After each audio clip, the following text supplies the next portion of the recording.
Assalamualaikum warahmatullahi wabarakatuh. Pemirsa Jogja Istimewa TV dimanapun Anda berada, berjumpa lagi dengan saya Hawa Habibah dalam acara Cahaya Ramadan Inspirasi Hati Menebar Kebaikan.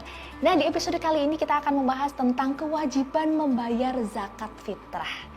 Tapi tentu saya tidak sendiri seperti biasanya, sudah hadir narasumber luar biasa. Beliau adalah Bapak Dr. Haji Munjahid MAG.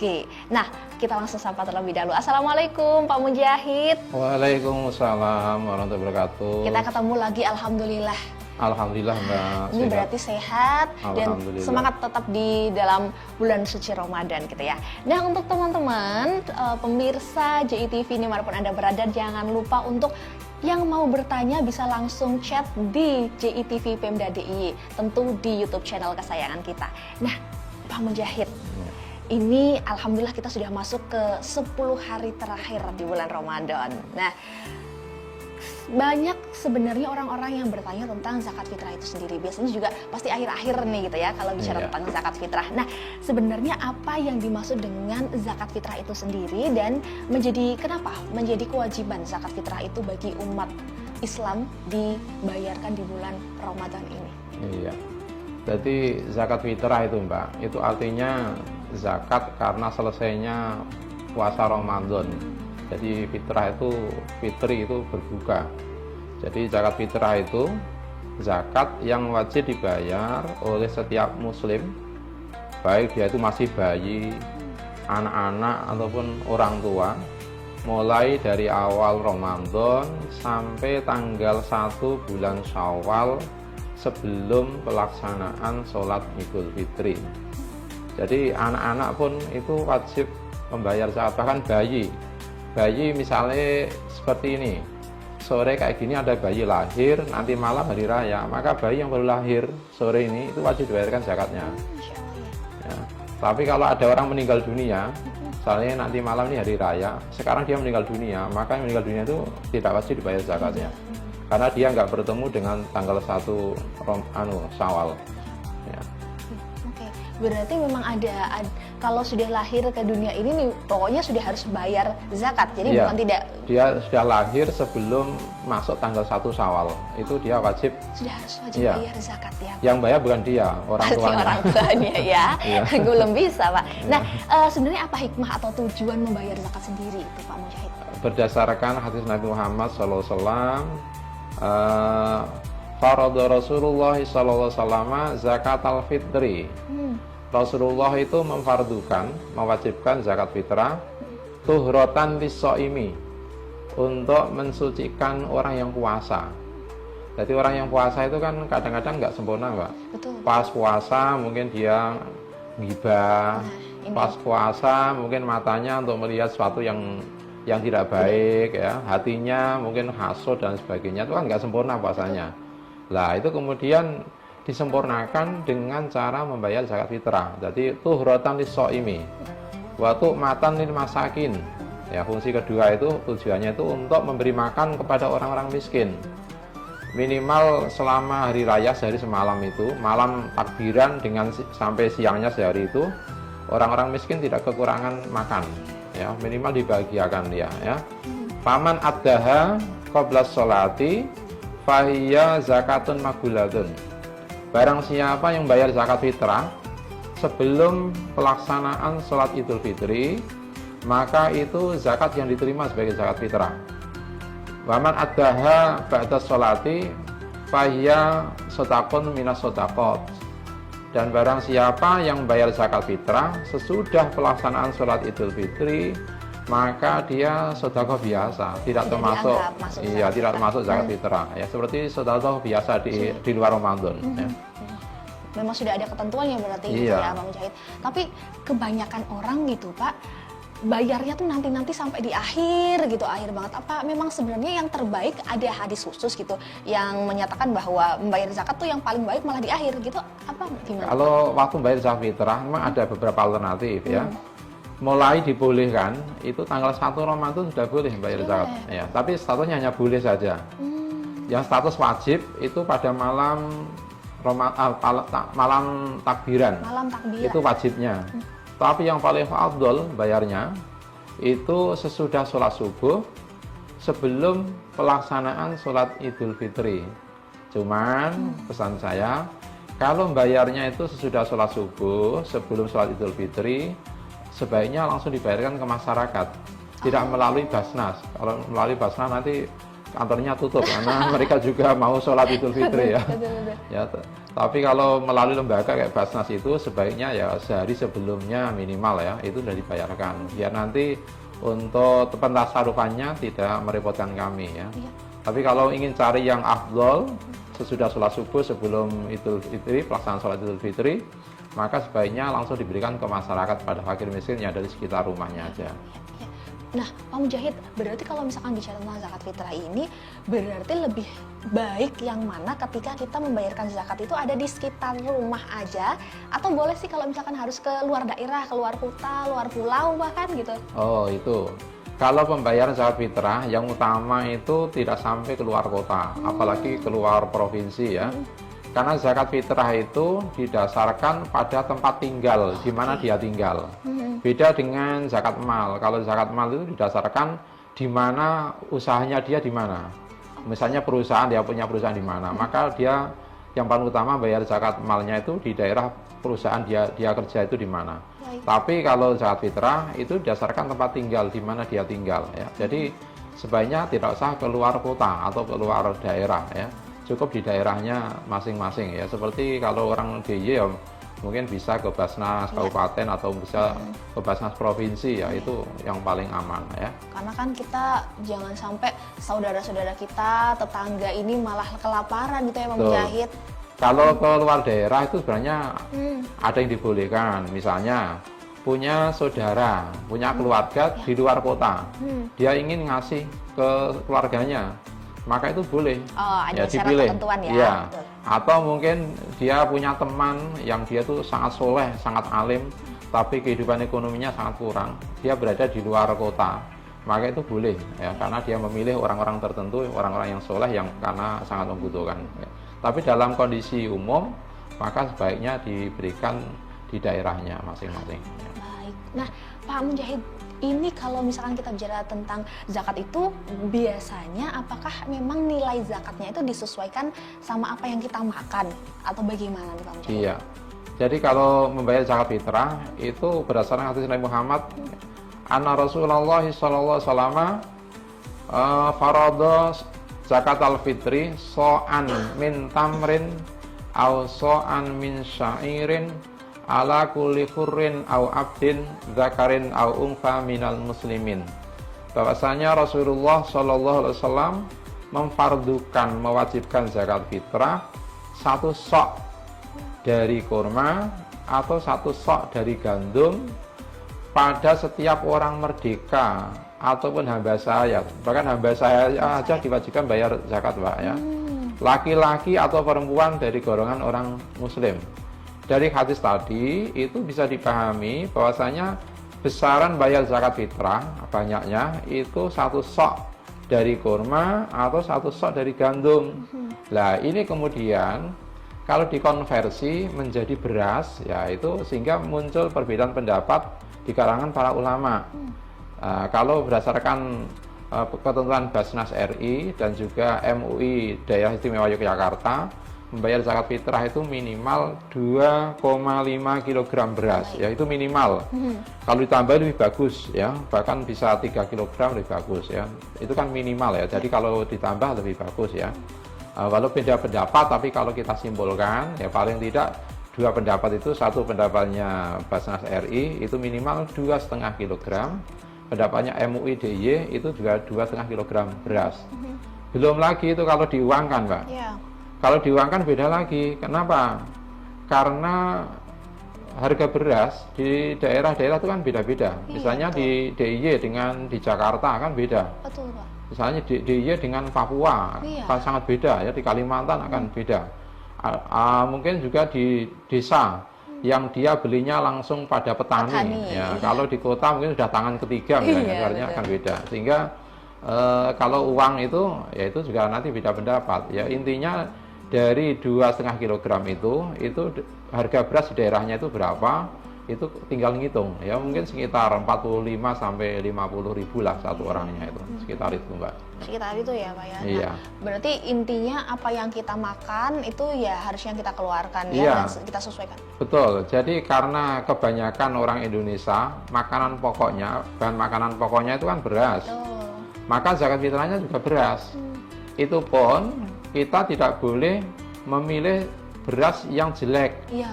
Harus setingkat sesuai dengan apa yang kita makan sehari-hari. Jangan yang dimakan tuh beras yang mahal-mahal, begitu zakat fitrah carikan menir. Nggak boleh ya? Nggak boleh. Nggak boleh. Ya, nggak boleh. Jadi Itu harus sesuai sama yang kita makan. betul ya. Jadi yang kita makan itu kelasnya apa? Satu kilo misalnya 15.000 ya, nanti yang kita zakat juga yang 15.000. Betul. Seperti itu, Mbak. Iya, iya, iya, iya. Oke. Nah, terus sebenarnya siapa saja sih Pak Mujahid yang emang harus dikasih zakat itu? Ada nggak golongan-golongan tertentu? Iya, kalau penerima zakat secara umum ya, dalam Quran surah Taubah ayat 60 itu ada 8 itu. Innama shadaqatu lil fuqara'i wal masakini wal amilina 'alaiha wal mu'allafati qulubuhum wa fil riqabi wal gharimin wa fi sabilillah wa ibnis sabil. Ya, ada fakir, miskin, ada amil, ada mu'allaf, ada gharim, ada riqab, ada sabilillah, ada ibnu sabil, ada 8 itu. Itu zakat secara umum, Mbak. Tapi kalau dalam hadis Nabi Muhammad tadi, tuhratan lis-shaimi wa tu'matan lil masakin. Untuk memberi makan pada orang miskin. Di situ dikhususkan untuk memberi makan pada orang miskin. Karena memang zakat fitrah itu tujuan utamanya adalah untuk membahagiakan orang miskin minimal sehari semalam ketika hari raya itu, malamnya sama siangnya itu, mereka yang biasanya susah nyari makan, saat itu dia bisa merasakan kebahagiaan ya. Maka sasaran utamanya yang berhak menerima itu adalah fakir miskin ya. Miskin. Dan fakir miskin pun itu Mbak, nanti kalau dia dapat zakat fitrah banyak sekali, dapat dari masjid sana, dapat dari sekolah sana, dikumpulkan banyak sekali, maka fakir miskin itu pada malam hari raya punya beras yang banyak sekali itu, sehingga lebih untuk makan malamnya dan siangnya untuk dirinya, anggota keluarga yang wajib dinafkahi, dan mungkin punya sapi yang setiap hari diberikan makanan dengan uang itu cukup ya, dan lebih, maka fakir miskin seperti itu pun berkewajiban membayar zakat fitrah. Oh, jadi boleh tuh. Boleh. Misal Pak Mujahid kita dapat nih banyak, terus Iya. akhirnya kita berikan dari hasil yang dikasih orang. Betul, Itu iya. boleh ya? Boleh ya. Jadi nanti kalau seperti itu orang kalau nggak boleh, nanti fakir miskin yang berpuasa nanti puasanya nggak bisa sempurna. Ya, kan dia juga ingin menyempurnakan puasanya. Iya. Ya. Bahkan ada hadis Nabi Muhammad yang menyatakan begini, Shaumu Ramadan mu'allakun bainas sama'i wal ardi wala yurfa'u ilallah illa bizakatil fitri. Pahala puasa Ramadan, Mbak, itu akan menggantung antara langit dan bumi. Artinya belum diterima oleh Allah ya. Wala yurfa'u ilallah illa bizakatil fitri. Dan pahala puasa Ramadan itu belum diterima oleh Allah kecuali dia sudah bayar zakat fitrah. Masya Allah. Maka sangat sayang kalau ada orang yang puasa kemudian dia nggak bayar zakat fitrah. Nanti pahalanya masih menggantung gitu ya. Oh, Makanya kalau orang miskin pun ketika dia kepengen diterima puasanya nggak menggantung. Kalau dia punya kelebihan bahan makanan saat itu ya, karena diberi dari berbagai pihak itu, dia juga berkewajiban untuk membayar zakat fitrah. Gitu, Mbak.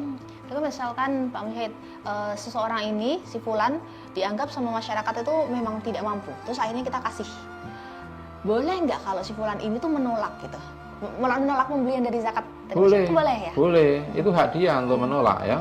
Tapi masyarakat biasanya kan sudah memperhitungkan ya. Nanti kalau nggak dikasih, khawatir nanti kok saya nggak dikasih gitu. Gitu. Tapi kalau kemudian dia merasa sudah cukup tanpa itu, dia menolak, boleh-boleh saja ya.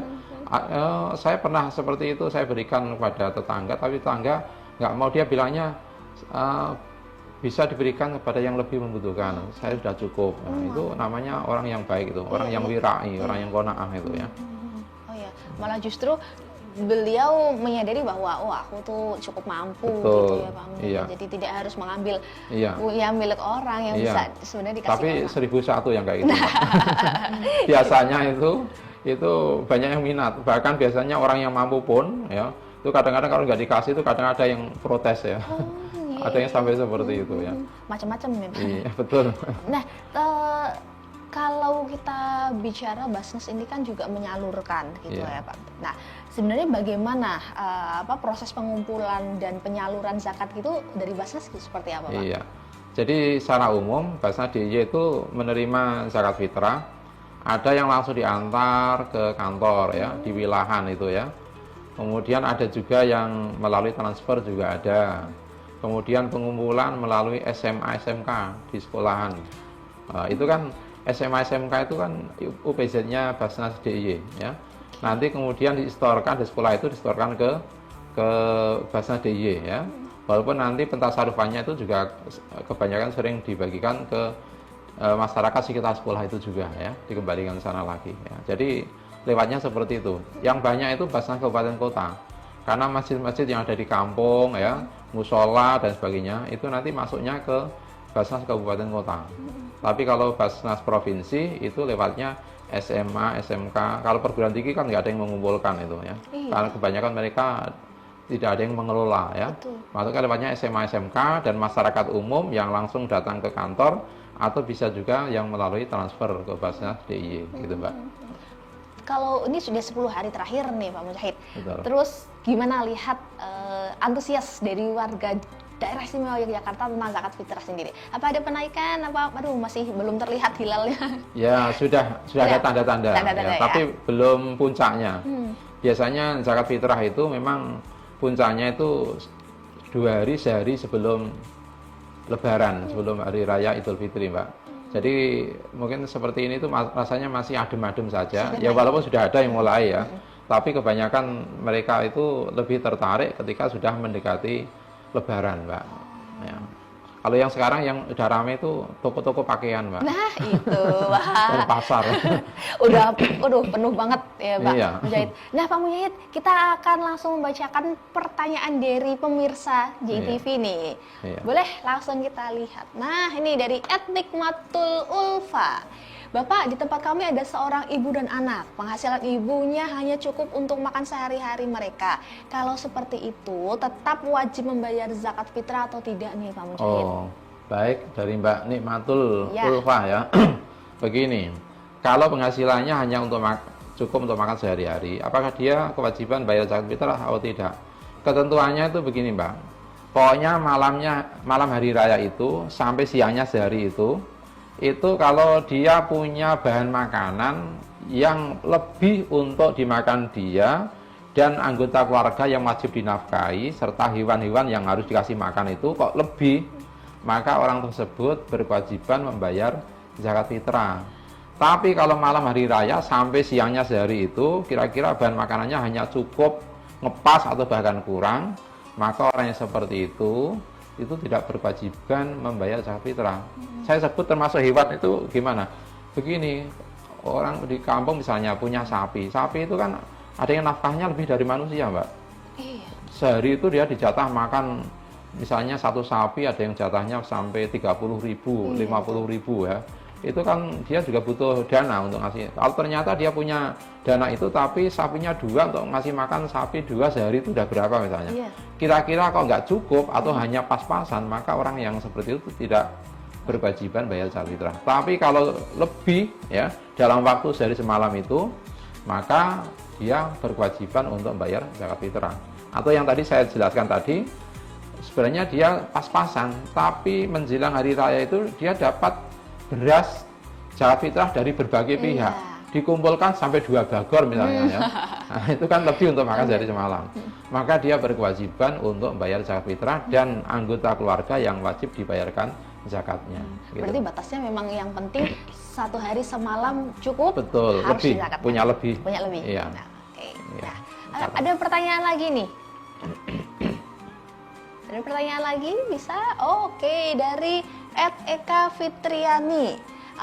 Assalamualaikum Ustadz, izin bertanya, kalau kapan waktu paling utama kita membayar zakat fitrah dan siapa yang paling berhak menerima zakat fitrah itu tadi? Iya. Jadi terima kasih. Waalaikumsalam warahmatullahi wabarakatuh, Mbak Eka ya. Waktu yang paling tepat tadi saya sampaikan, yang wajib itu malam hari raya, pas takbiran itu loh, takbiran itu hukumnya wajib. Tapi kalau mau cari yang paling utama itu waktu membayar zakat fitrah itu sesudah sholat subuh tanggal 1 Syawal, sebelum pelaksanaan sholat Idul Fitri. Tetapi sekali lagi, kalau membayarnya itu kok malam takbiran atau sudah sholat subuh besok pagi misalnya, itu sebaiknya langsung diberikan kepada fakir miskin yang ada di sekitar rumah. Kalau diberikan ke lembaga seperti Basnas, itu Sudah sebaiknya tutup, ya kantornya tutup jam Iya. begitu ya, karena mereka pegawainya juga butuh sholat Idul Fitri ya, punya keluarga ya. Jadi kalau ke lembaga seperti Basnas itu sebaiknya ya sehari sebelum Idul Fitri itu kami masih bisa mentasarukan ya dengan leluasa itu ya. Oke, tapi Pak Mujahid berarti tapi tidak ada kalau misalkan bayarnya yang paling tepat di habis sholat subuh terus kita bayarnya paling awal gitu, awal Ramadan gitu, tapi tidak mengurangi nilai pahala itu kan sah ya? Bayar zakat fitrah di awal Ramadan sah. Seperti yang dipraktekkan di sekolah-sekolah ya, di madrasah itu kan sering di sana itu sering mengumpulkan zakat fitrah dari para siswanya. Sah Pak, sah. Kalau dilihat dari segi waktunya loh, waktu bayarnya itu sah itu ya. Nah, kalau dibayar di sekolah kok malam takbiran, siapa yang mau menangani ya? Maka yang seperti itu sah. Kalau dibayar sesudah sholat Idul Fitri, masih tanggal 1 Syawal, sebelum terbenam matahari sore itu, masih 1 Syawal, itu hukumnya makruh. Tapi kalau dibayarnya itu 1 Syawal sesudah terbenamnya matahari, ya, setelah maghrib tanggal 1 Syawal, ya, berarti kalau sudah maghrib berarti sudah masuk tanggal 2 Syawal itu ya. Maka itu tidak sah zakat fitrahnya. Itu menjadi sedekah biasa, bukan zakat fitrah ya. Maka kalau kami sarankan pada masyarakat ya, sebaiknya membayar zakat itu ya kalau mau melalui lembaga minimal sehari sebelum Idul Fitri. Kalau mau dibayar sendiri itu malam takbiran atau sudah sholat subuh langsung kepada masyarakat. Iya. Pak Mujahid, tapi ini ada beberapa kasus ya, tidak banyak gitu, tapi ada beberapa kasus yang mengatakan bahwa kalau misalkan nih di pondok-pondok atau tempat-tempat lah, lembaga atau apapun gitu, yayasan dan sebagainya, itu kalau dikasih kan beras kan banyak banget, terus sampai akhirnya menumpuk. Nah itu sebenarnya boleh nggak kalau misalkan terus malah akhirnya dijual kan seperti itu? Oh begini Mbak, kalau beras zakat fitrah itu sudah diberikan kepada yang berhak menerimanya atau mustahik, itu terserah kepada mustahiknya. Mau dimasak, diliwet ya, didang ya, itu boleh. Mau sebagian dijual untuk memenuhi kebutuhannya, itu juga boleh. Nggak ada masalah, itu kan sudah menjadi hak mereka. Jadi kita yang ngasih zakat fitrah ke mereka itu nggak usah dikte, ini nanti harus kamu masak sendiri loh, ya nggak boleh begitu. Itu sudah jadi hak dia. Sudah, berarti iya, boleh saja, ya boleh saja ya. Walaupun karena kan kebiasaannya kan banyak sekali kan Pak, akhirnya pondok pesantren menerima daripada ini nanti jadi tidak bagus berasnya, akhirnya betul, iya mungkin lebih bermanfaat ya. Tapi kalau misalkan akhirnya dibayarkan terus habisnya untuk pembangunan masjid berarti boleh juga?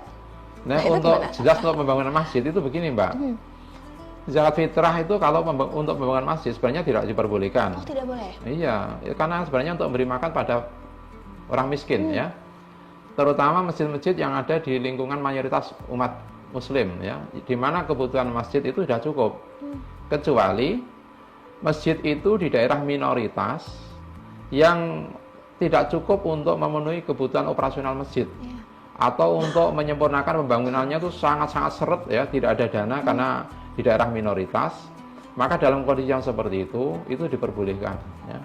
Tapi secara umum zakat fitrah itu jangan digunakan untuk pembangunan fisik masjid ya.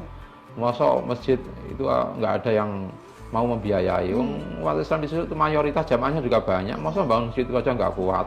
Kenapa harus diambilkan dari zakat fitrah yang mestinya itu untuk memberi makan kepada orang miskin gitu ya. Berarti pokoknya ada catatan tertentu ya. Betul. Boleh apabila Betul. tidak sampai bisa menggunakan atau operasionalnya terhenti atau bagaimanapun itu boleh lah. Ya, kalau di daerah minoritas kan sumber dananya sangat terbatas, Mbak. Misalnya jamaahnya satu masjid misalnya hanya 40 orang ya, itu untuk memenuhi kebutuhan masjid sehari-hari kan juga berat ya. Nah, tapi kalau masjid yang di daerah mayoritas yang jamaahnya sampai ratusan ya, itu saya pikir ya nggak perlu menggunakan dana zakat fitrah untuk pembangunan masjid ya, karena dengan dana dari masyarakat pun sudah cukup. Bahkan bisa lebih gitu ya. Dan saya melihat sekarang masjid-masjid ya megah-megah semua, bagus semua gitu ya. Kenapa harus menggunakan zakat fitrah untuk bangunan masjid ya? Nanti haknya orang miskin diambil itu ya, enggak boleh. Nah, tadi Pak Mujahid sempat menyampaikan ada masyarakat juga yang mengirim pakai online gitu ya, jadi transfer gitu. Tapi berarti sebenarnya boleh juga ya kalau misalkan kita bayar zakat tuh pakai uang gitu ya? Iya, kalau menurut pendapatnya mazhab Hanafi, membayar zakat fitrah pakai uang dibolehkan, Mbak. Dibolehkan. Karena kalau dengan uang itu dibolehkan, berarti transfer juga boleh ya. Kan transfer kan nggak pakai uang. Ya, tetapi kalau yang ulama sepakat itu pakai bahan makanan pokok seperti beras. Kalau pakai uang, ya ada sebagian ulama yang membolehkan, ada yang tidak. Tapi menurut pendapatnya Imam Hanafi itu diperbolehkan. Kalau melihat zaman modern yang seperti ini ya, itu masyarakat senangnya itu transfer, maka itu boleh-boleh saja menurut pendapatnya Imam Hanafi ya. Iya, jadi diperbolehkan untuk membayar zakat pakai uang. Jadi nggak harus beras gitu ya. Iya. Nah, Pak Mujahid, jadi apa sih sebenarnya hikmah sosial dan spiritual dari zakat fitrah itu sendiri? Iya. Dari hikmah sosialnya itu zakat fitrah itu bisa mensejahterakan orang miskin. Nah, terutama ya sehari semalam ketika hari raya itu ya, mereka yang biasanya hidupnya susah, yang biasanya itu mencari bahan makanan sehari itu ya habis hari itu. Jadi yang mau dimakan sore itu pagi belum ada bahan makanannya, ya itu kan sangat repot sekali. Lah, ketika mendapatkan zakat fitrah, maka itu ada hikmah sosialnya, membahagiakan kepada mereka yang susah hidupnya mencari bahan makanan yang dimakan sehari-hari ya. Kemudian ada hikmah spiritualnya. Spiritualnya itu apa? Yang pertama itu bagi yang membayar zakat itu puasanya langsung diterima oleh Allah Subhanahu wa taala. Kemudian puasanya yang barangkali ada hal-hal yang kurang sempurna, itu bisa disempurnakan dengan melalui membayar zakat fitrah. Dan bagi yang menerimanya, itu ritualnya itu adalah mereka lebih tenang di dalam beribadah, yaitu menikmati Idul Fitri, bersilaturahmi, berdoa, menjalankan sholat Idul Fitri, ya, dan lain sebagainya. Mereka lebih merasa tenang, tentram, ya, merasa bahagia, tidak ada kekhawatiran karena bahan makanannya tercukupi, ya, gitu. Baik, nah Pak Mujahid, ini kita boleh kasih pesan terakhir nih Bapak untuk pemirsa yang belum bayar zakat, kita ajak bayar zakat gitu ya. Boleh Pak? Iya. Iya, kepada seluruh masyarakat, terutama kaum muslimin, muslimat ya, jangan lupa untuk membayar zakat fitrah ya. Membayar zakat fitrah itu hukumnya wajib ya. Nanti kalau kita sudah puasa tapi tidak membayar zakat fitrah, maka puasa kita nanti belum sempurna dan belum diangkat pahalanya kepada Allah Subhanahu wa taala ya. Dan kalau membayar zakat ke Basnas DIY itu sebaiknya minimal sehari sebelum hari raya Idul Fitri, biar Basnas DIY bisa mentasarufkan dengan cara yang terbaik, yang sangat ideal gitu ya. Dan mereka yang menerimanya pun bisa menikmati menjelang hari raya, supaya malam hari rayanya mereka tidak susah payah mencari makan ke sana kemari, tapi sudah mendapatkan beras dari Basnas DIY. Insya Allah zakat fitrah yang dibayarkan itu tidak sia-sia, semuanya ada manfaatnya baik bagi pembayar maupun yang menerima zakat, dan sangat berkah sekali gitu Mbak. Masya Allah. Jadi ini tadi ya, kewajiban bayar zakat itu bagi umat muslim saat bulan Ramadan wajib hukumnya. Jadi kita harus membayar zakat segera gitu ya. Dan ini bukan manfaatnya bukan untuk diri kita sendiri, tetapi juga dirasakan sama orang lain. Nah, alhamdulillah usai sudah Pemujahid, terima kasih sekali sudah hadir di Cahaya Ramadan episode kali ini. Dan jangan lupa untuk pemirsa CITV dimanapun Anda berada untuk terus saksikan Cahaya Ramadan di setiap hari Selasa dan Kamis. Dan terima kasih juga atas perhatiannya. Saya Hawa Habibah pamit undur diri. Terima kasih. Wassalamualaikum warahmatullahi wabarakatuh. Waalaikumsalam warahmatullahi wabarakatuh. Nah, Masya Allah, berarti ini memang zakat fitrah itu selalu apa ya namanya, diharapkan menjadi kewajiban semua umat Islam harus segera bayar zakat, jangan sampai terlambat gitu ya. Betul.